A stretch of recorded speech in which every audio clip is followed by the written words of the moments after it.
The king has a large problem. The hero that was summoned thinks slavery is a bad thing and women should have rights. The crowd outside the castle was roaring louder than anything King Aloysius, third of his name, ruler of the mighty land, appointed by the divine nature, had ever heard. The racket scrapped his ears, shouts, cheers, and yelps drowned out the birds on what should have been a pleasant spring morning.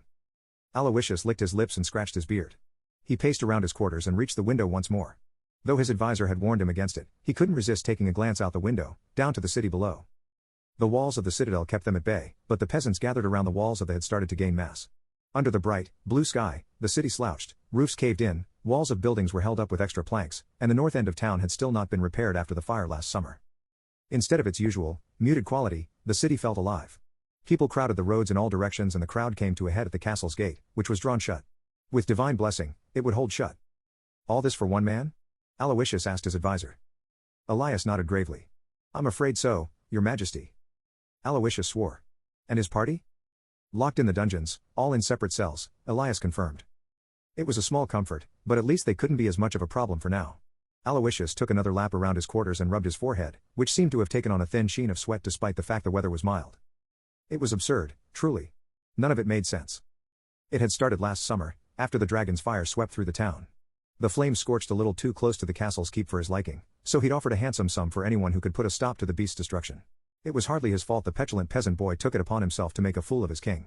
Sometimes, in his nightmares, Aloysius relived the moment. How he was standing there, on the parapet, frozen with thick fear that the breath he was drawing in would be his last. The dragon's wings whipped clouds and stirred dust. And then, on the back that boy.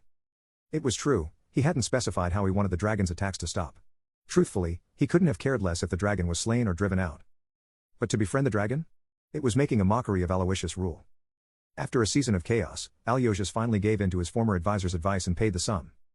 Which only spurred that boy's awful arrogance. Hence the former advisor, too. In the months since, the boy had only raised his profile. He used his reward to free slaves. He befriended monsters. His party was made of women, freedmen, and monsters alike. Aloysius sucked his teeth. It never should have come to this. He should have killed the boy himself. Now, it was too late. Elias warned against the chaos it would cause now if he pulled the boy to the chopping block, and Aloysius had to admit he was right. The peasants would literally push down the gates. Your Majesty? Elias stepped forward. Perhaps you should eat. With time, this whole thing will blow away. Let them rot in the dungeons. The townsfolk will lose interest before the summer solstice. Aloysius frowned. The fire crackled in the hearth. A meal does sound nice, he admitted. Elias nodded and called to the nearest servant to go to the kitchens. Aloysius collapsed into his chair with a sigh. The life of a king was exhausting.